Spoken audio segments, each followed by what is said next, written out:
Kong Doyan stood in the rain outside the auction house and counted his money for the third time. It was not enough. It was never enough. But tonight, he had a feeling. A stupid, dangerous feeling that told him to go inside anyway. The year was 2347. Humanity had joined the Galactic Trade Union 5 years ago, and everything had changed. Aliens walked the streets of Neo-Bizin. Strange ships filled the skies. And people like Doyan dreamed of escaping Earth to find fortune among the stars. He was 28 years old. He had worked as a military engineer for 6 years before quitting to become a freelance cargo hauler. The work was hard. The pay was bad. His ship was a rented piece of garbage that broke down every week. But Doyan refused to give up. He saved every coin. He ate cheap noodles. He fixed machines for extra money. All because he wanted one thing: his own ship. Tonight, shady alien auction was selling old vessels on the edge of the city. Most would cost more than Doyan would earn in 10 lifetimes. But sometimes, just sometimes, a miracle happened. He walked inside.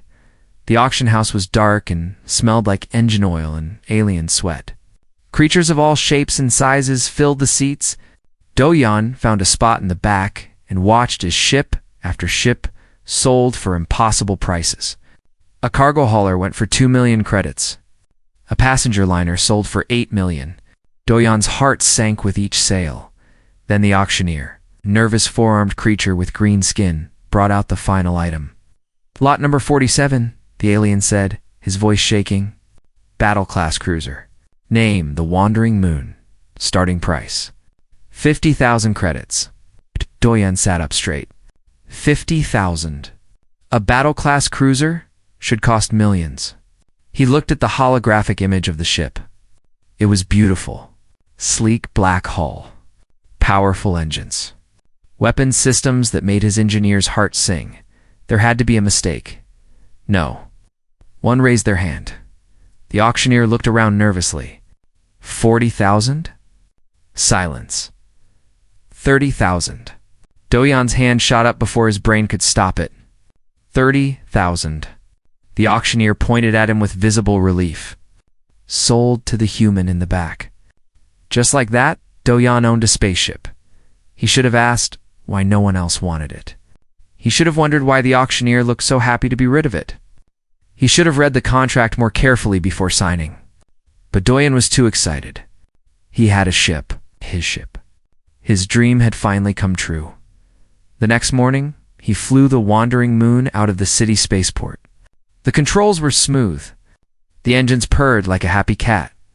The living quarters were larger than his entire apartment. Doyan laughed out loud as he broke through the atmosphere and saw the stars spread out before him. "Hello, beautiful," he whispered to his ship.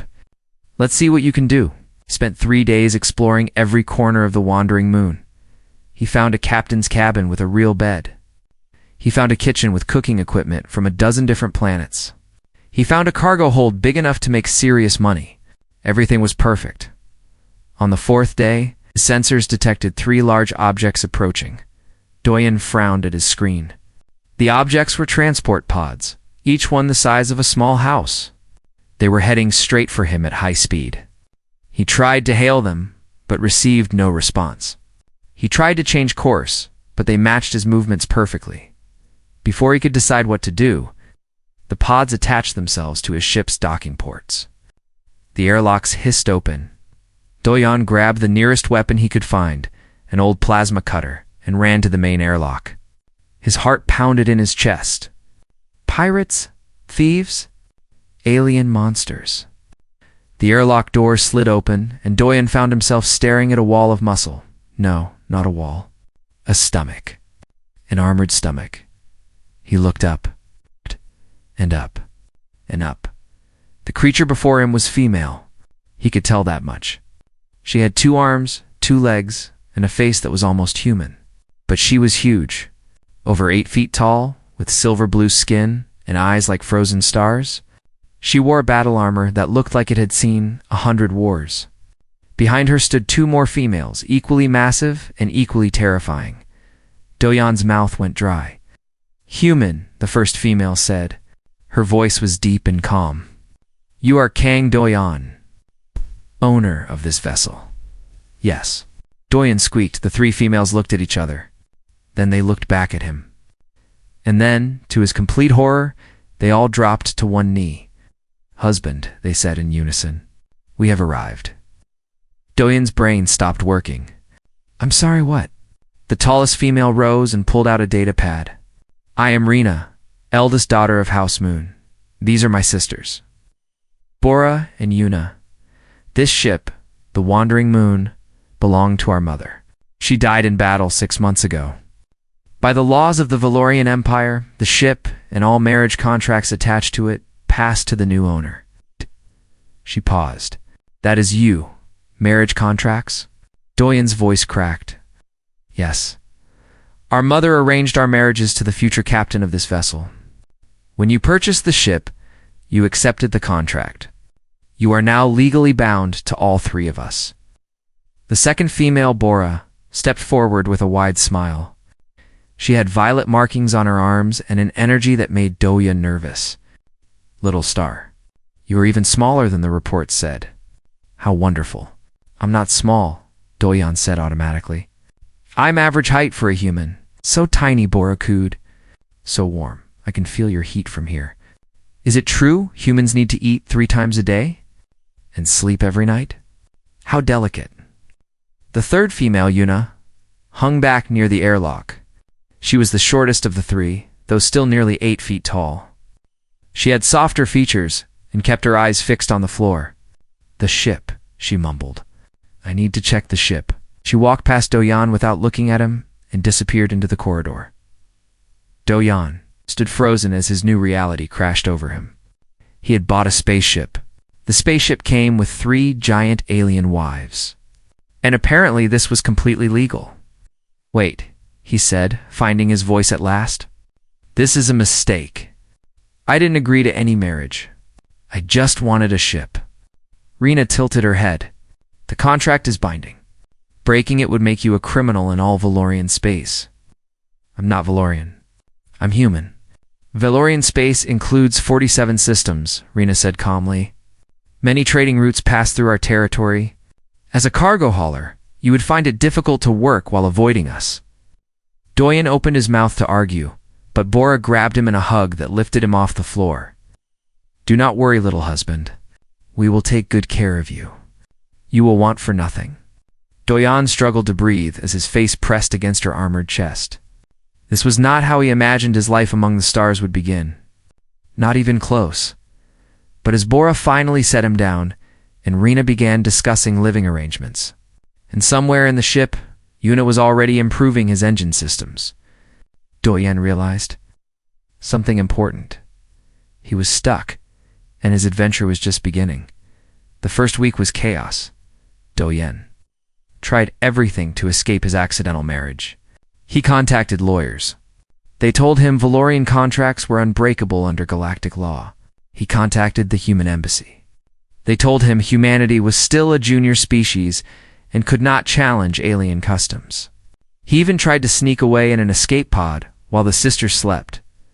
Bora caught him before he reached the pod. She carried him back to his cabin like a child and tucked him into bed. Silly little star, she said cheerfully. You cannot run from love. This isn't love, Doyan shouted. This is kidnapping. It is marriage, Rena said from the doorway. Her arms were crossed and her expression was cold. You will accept it. Doyan pulled his blanket over his head and screamed into his pillow. On the second week, decided to learn more about his captors. If he could not escape, maybe he could find a legal loophole. The sisters were happy to explain their culture. Valorians were a warrior species. Their society was matriarchal, meaning females held all power. Males were rare and precious, kept safe at home while females fought wars and ruled empires. A Valorian female's status depended on 3 things: her battle record, her wealth, and her husband. Humans are very desirable, Rena explained during dinner. They sat in the ship's common room while Yuna cooked something that smelled like burnt metal. Your species is exotic, small, warm, emotionally expressive, and according to our scientists, you have impressive endurance. Doyen asked nervously. Can run for hours without stopping. You survive injuries that would kill other species. You adapt to any environment, and you never give up. Rena looked at him with something like respect. To own a human husband is a great honor. I'm not property, Doyen said firmly. No, Rena agreed. You are a partner. But our people do not always see the difference. Bora slammed her hand on the table, making everything jump. Sister, do not make him sad. Husband, ignore her cold words. I think you are wonderful, just as you are. You don't even know me. I know you are brave. You came to the auction alone. You bid on a ship you could barely afford, and you have not cried once since we arrived. Bora grinned. For a tiny creature, you have a warrior's heart. Anna entered with a pot of something gray and bubbling. She set it on the table and immediately fled back to the kitchen without meeting anyone's eyes. Doyen looked at the gray substance. What is this? Traditional Valorian meal paste, Rena said. Nutritionally complete. We have eaten it all our lives. Doyen tasted it. It was like eating warm cardboard mixed with sadness. He forced himself to swallow. You do not like it, Rena observed. It's fine. Bora tasted it and frowned. Yuna, you forgot the seasoning again. I did not forget. Yuna's voice came from the kitchen. I do not know how to season it. Mother always did the cooking. It's an idea formed in Doyen's mind. I can cook. All three sisters stared at him. Humans cook, he explained. It's normal for us. If you have ingredients, I can make something better than this. 20 minutes later, Doyen stood at the kitchen station, boiling water and preparing instant ramen. It was nothing special by human standards. Just noodles, soup, and an egg. But when the sisters tasted it, their reactions shocked him. Bora burst into tears. Actual tears streaming down her silver-blue cheeks. What is this magic? She wailed. My tongue is singing. Rena ate in silence, but she finished 3 bowls without stopping. Yuna took 1 bite, looked at Doyen with wide eyes, and ran out of the room. A moment later, he heard something crash in the engine bay. Is she okay? Doyen asked. She is overwhelmed, Rena said. Yuna does not handle emotions well. From that night on, Doyen became the ship's cook. It was his first small victory. The 3rd week brought a new problem. The wandering moon needed fuel, which meant stopping at an alien trading station. Doyen watched nervously as Rena negotiated with a 6-eyed merchant. The merchant was clearly cheating them, charging triple the normal price because Valorians had a reputation for being bad at bargaining. Let me try, Doyen said. Rena raised an eyebrow. You speak merchant tongue? I speak cargo hauler. It's similar. Doyen approached the merchant and began talking. He used every trick he had learned in his years of freelance work. He bluffed. He lied. He pretended to walk away. He mentioned competitors. He made up regulations. The merchant grew more and more confused. Humans were known throughout the galaxy for many things, but their poker faces were legendary. No alien could tell when a human was lying. Their faces simply did not move in predictable ways. 30 minutes later, Doyen walked back to the sisters with a fuel contract at half the original price, plus a free maintenance check. Bora hugged him so hard his spine cracked. Husband, you are amazing. Even Rena looked impressed. How did you do that? I lied, Doyen said simply. A lot. But he had a truth scanner. Human biology confuses those machines. Our heart rates change for all kinds of reasons. Fear, excitement, indigestion. The scanner couldn't tell the difference. Rena was quiet for a long moment. Then she nodded slowly. You have uses beyond cooking. It was not exactly a compliment, but from Rena, it felt like one. By the end of the first month, Doyen had found his place on the ship. He cooked meals that made the sisters weep with joy. He fixed mechanical problems with duct tape and creative swearing when Yuna's high-tech solutions were too slow. He negotiated deals that saved them thousands of credits. And somehow, despite everything, he began to enjoy himself.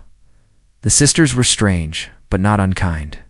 Rena treated him like a respected advisor, asking his opinion on route planning and resource management. Bora treated him like a precious treasure, constantly complimenting him and threatening to fight anyone who looked at him wrong. Yuna barely spoke to him at all, but kept improving his cabin with little gadgets. A better mattress, a temperature control system, a machine that made perfect coffee. One night, Rena found Do-Yan alone on the observation deck. "Watching the stars? Stop trying to escape," she said.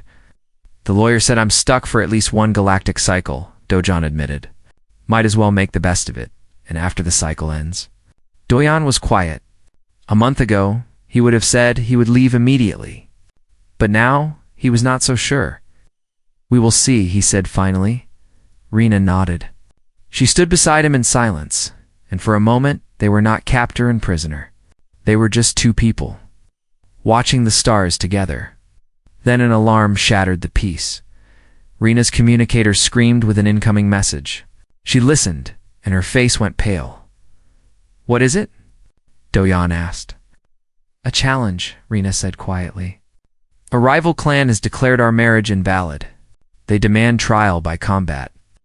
She looked at him with fear in her eyes, the first fear he had ever seen from her. "If we lose, you belong to them." Do-Yan's blood ran cold. "What happens then?" "Their leader, Lady Suri, collects humans. Like pets?" Rena's hands clenched into fists. "We will not let that happen." "But the challenge?" "Her warriors are enhanced, modified with machines. We are traditional fighters. We may not survive." Do-Yan thought about running. He thought about hiding. He thought about all the sensible things a small human should do when giant alien warriors talked about deadly combat. Then he straightened his spine. "Tell me everything about this Lady Suri," he said, "and show me how Valorians fight. If we're going to war, I'm going to help." Rena stared at him. For the first time, she smiled. It was small, barely visible, but real. "Perhaps," she said softly, "we chose better than we knew." The gladiatorial moons of Valoria Prime were ancient.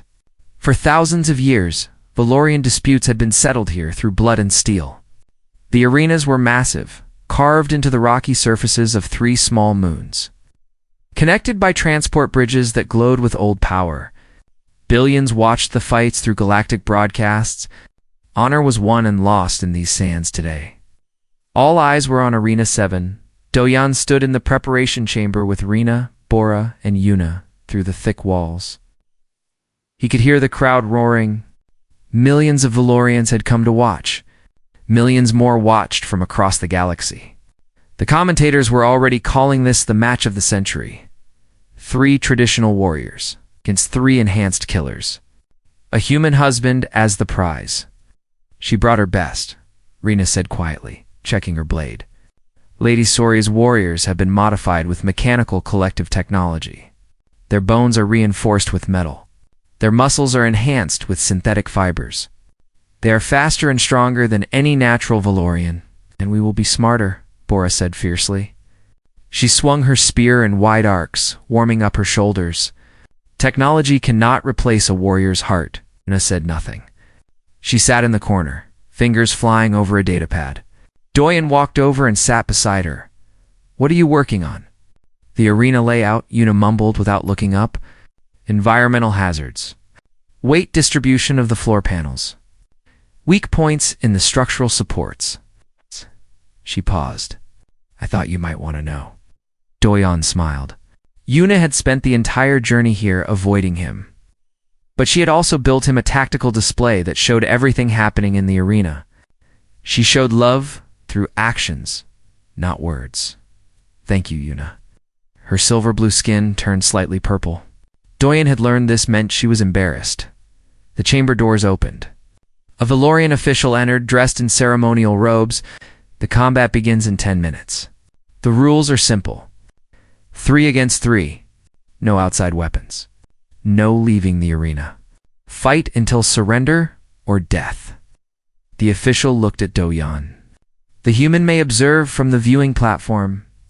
He may not interfere," Do-Yan nodded, but his mind was racing. During the journey, he had studied Valorian combat law obsessively. There was a loophole. an old tradition called spousal contribution. In ancient times, when marriages were common between warriors, spouses were allowed to provide tactical support from outside the arena. The rule had not been used in centuries. Most people had forgotten it existed, but it was still legal. The sisters entered the arena first. The crowd noise was deafening. Doyen watched from the viewing platform as Rena, Bora, and Yuna took their positions on the blood-red sand. Across from them stood Lady Sori and her 3 enhanced warriors. Lady Sori was massive, even by Valorian standards. Over 9 feet tall, with jet-black skin and eyes that glowed with cruel intelligence.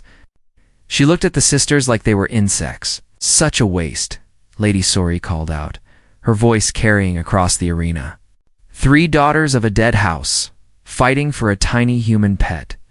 "Surrender now, and I will let you live as my servants." "We do not surrender," Rena replied calmly. "We do not serve. And our husband is not a pet." Lady Sori laughed. "Your husband is a prize. A toy. I will add him to my collection and teach him his proper place." In the viewing platform, Doyen pressed a small device behind his ear.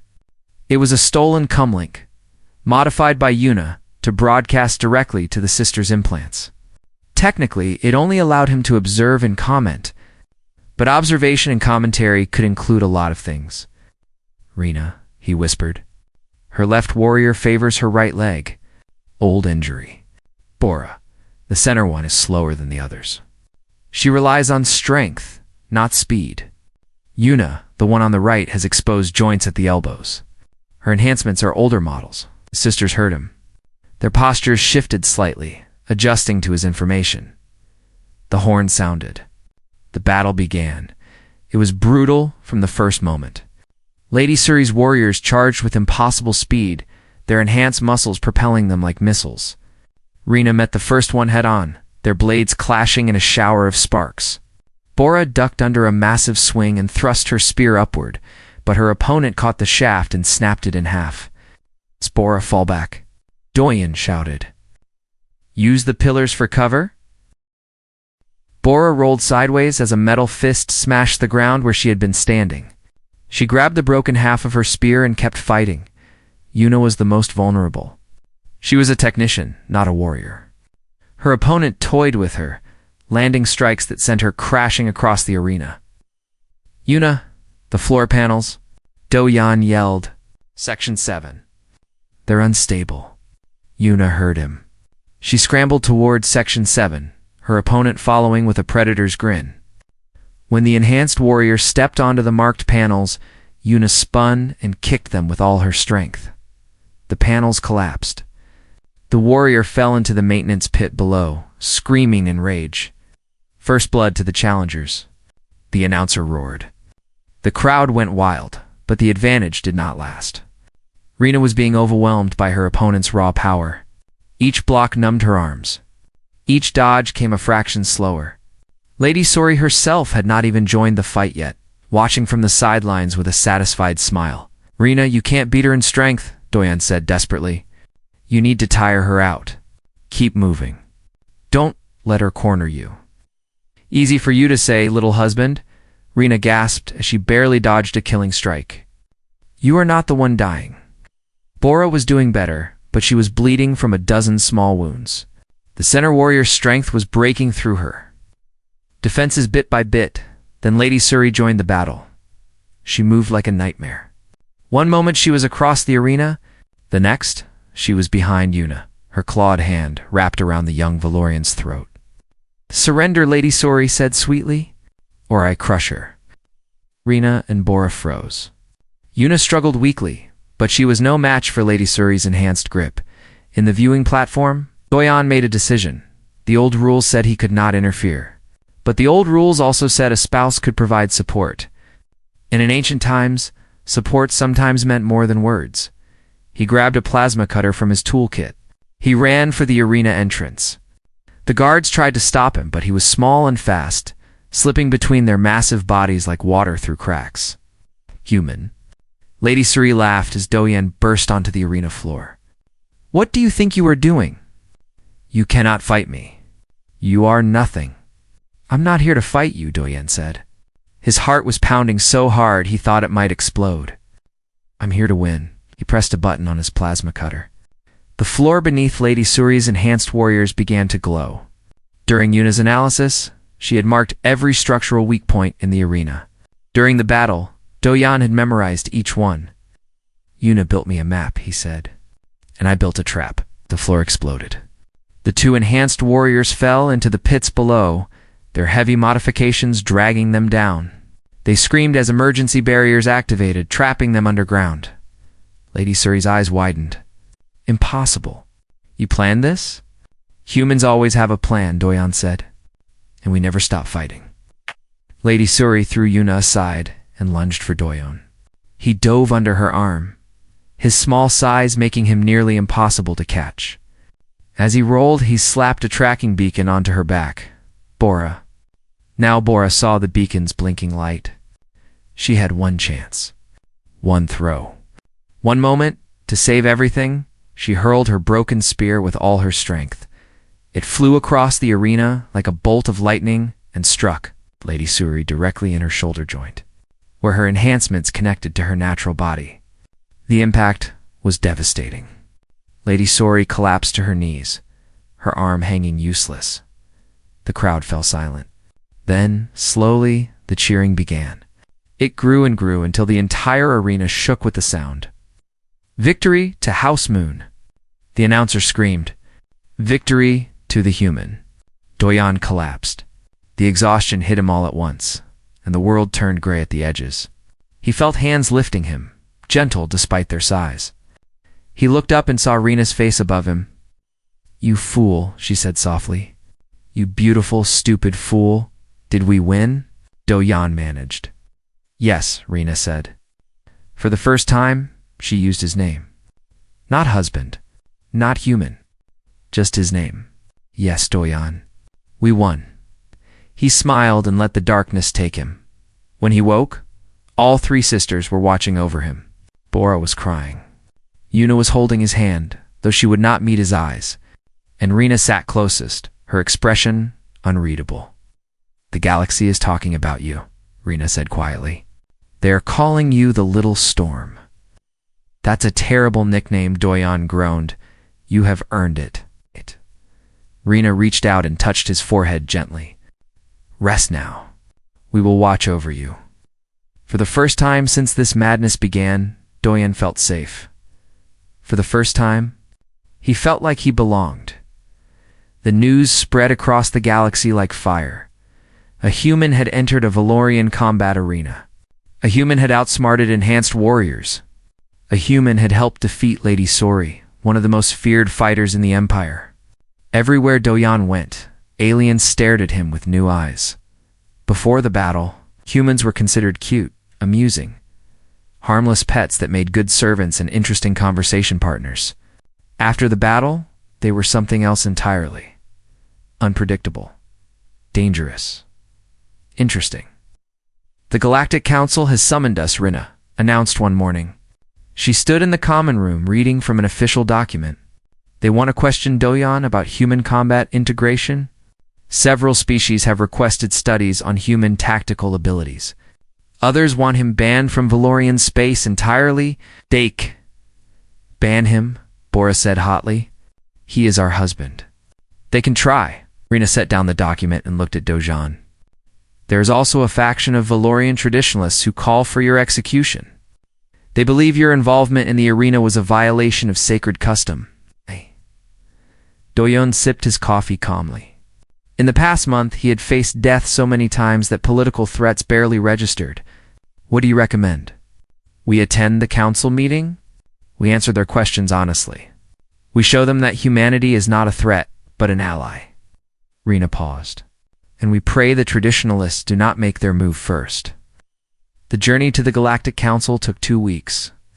During that time, the sisters and Doyan grew closer than ever before.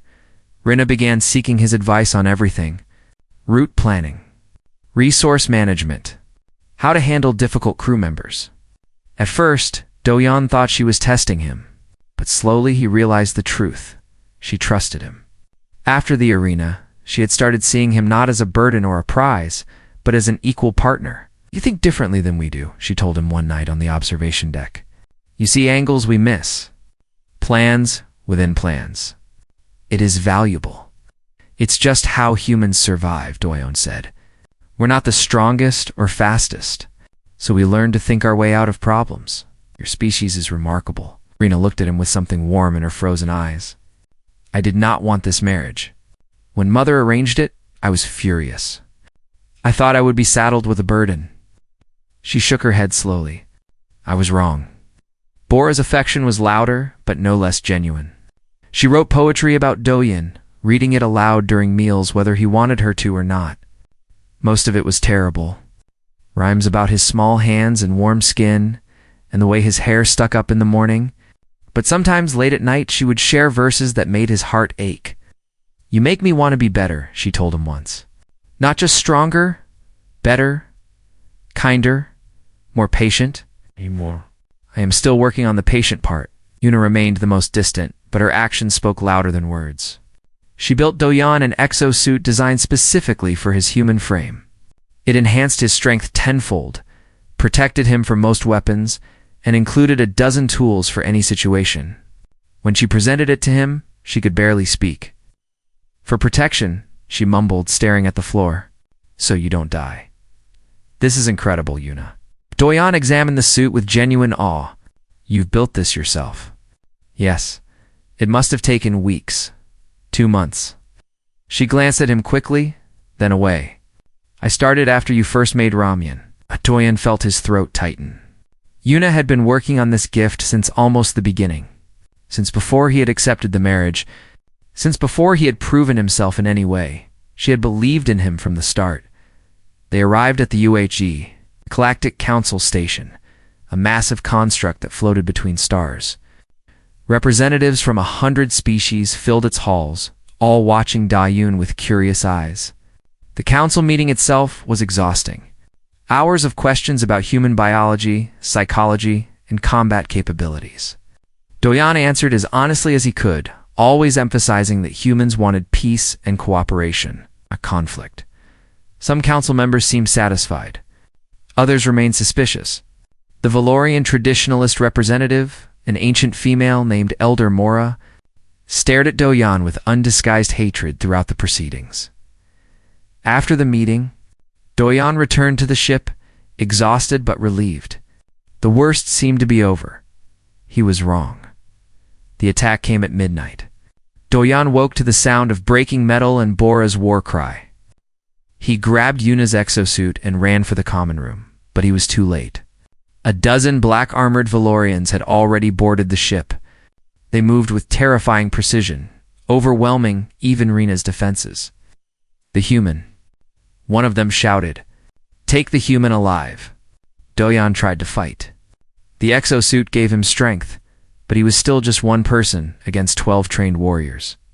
They overwhelmed him in seconds. Pinning him to the floor while a needle pierced his neck, the last thing he saw was Bora reaching for him. Blood streaming from a wound on her face, screaming his name, then darkness. He woke in a cell. The walls were smooth white metal, humming with energy fields that made his bones ache. A single window showed a view of Valorian space, the great spiral of their home system glittering in the distance. Elder Mora appeared on a screen mounted to the wall.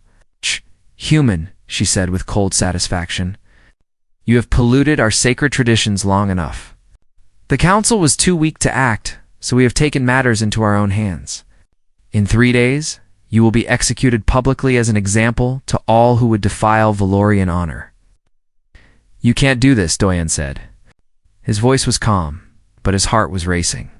"The council will never allow it. The council is irrelevant. The old guard has waited centuries for an excuse to reclaim power. Your death will rally our supporters and begin a new era of traditional rule." Elder. Mora smiled thinly. "Your wives will be punished as well, of course. Traitors to their own kind. But their deaths will be quick. Yours will not." The screen went dark. Duhayan sat in his cell, thinking, the old guard had him. They had broadcasted his capture across the galaxy. They were daring anyone to stop them. Somewhere out there, Rena, Bora, and Yuna were probably planning a rescue. But what could 3 warriors do against an entire faction? Then, on the second day, a new signal appeared on his window display. A ship. A single human battleship, emerging from hyperspace, with the confidence of a species that had fought 1,000 wars and won them all. The Duheon watched as the ship approached the traditionalist fleet.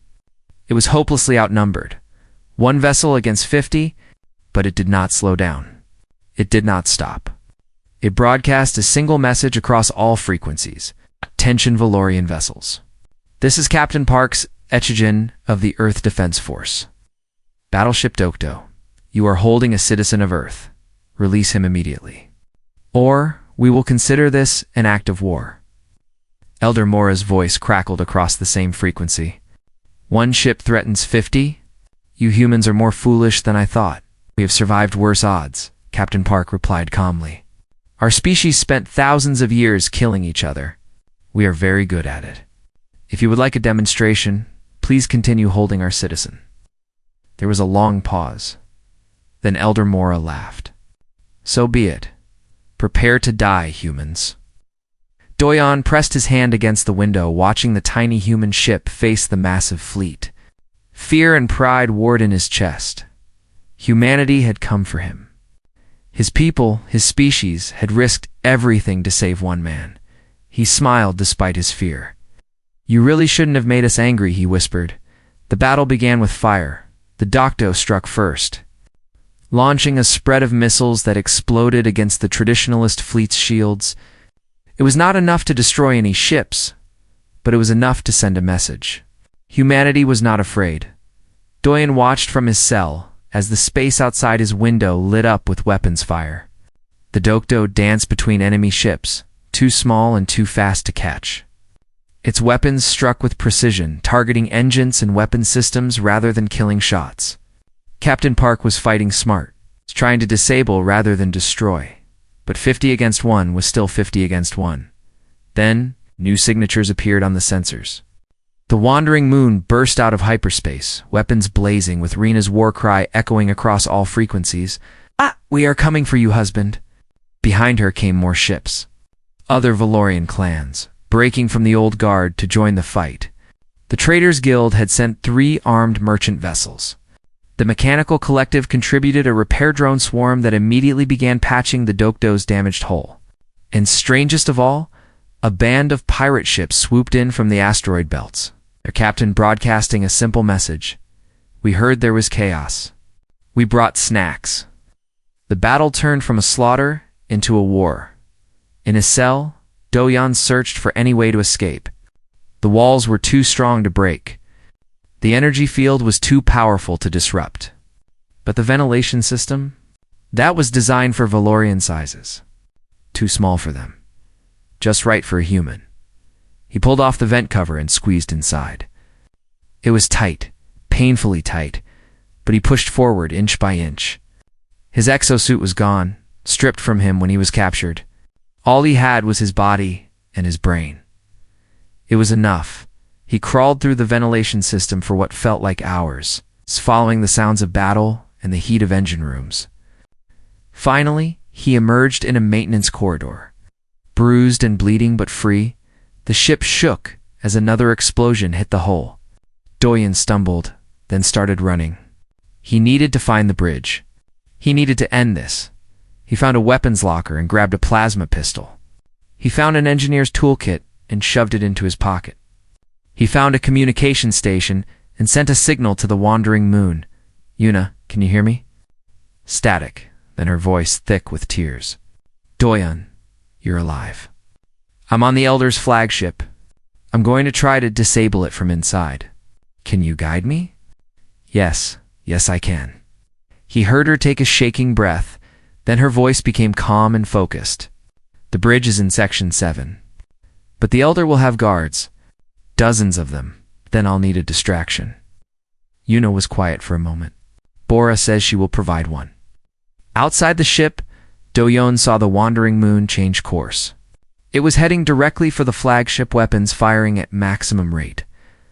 Bora's voice came over the speaker, roaring with joy. Little star, I am coming! Hold on! The flagship's defenses focused on the incoming ship. Guards rushed to battle stations. In the chaos, Doyan slipped through the corridors toward the bridge. He took down 3 guards with his plasma pistol, using his small size to hide behind corners and strike from blind spots. He disabled a security system with his engineering toolkit, rewiring the door controls to lock behind him. He was almost there. Then Elder Mora appeared. She stood in the corridor before the bridge, alone and unarmed. Her ancient body was still powerful, her eyes burning with hatred. "You think you can stop this?" she asked quietly. "You think one little human can change the fate of empires?" "No," Doyan admitted, "but I can try." Elder Mora moved faster than her age suggested. She caught Doyan's arm and twisted, sending the plasma pistol clattering away. Her other hand closed around his throat. "Your species is vermin," she hissed. "Crawling, scheming vermin. We should have exterminated you when we had the chance." Doyan's vision started to blur. He couldn't breathe. He couldn't fight. He was going to die here, so close to victory. Then he remembered something Rena had told him. Long ago, Valora respects strength, but they respect cunning more. He stopped struggling. He let his body go limp. And when Elder Mora's grip loosened just slightly in surprise, he pulled a small device from his pocket, Yuna's gift. A localized EMP designed to disable technology in a small radius. He pressed the button. Every light in the corridor died. Every door locked. Every weapon system went dark. Elder Mora's personal shields collapsed, along with the energy field that enhanced her ancient muscles. For one moment they were equal.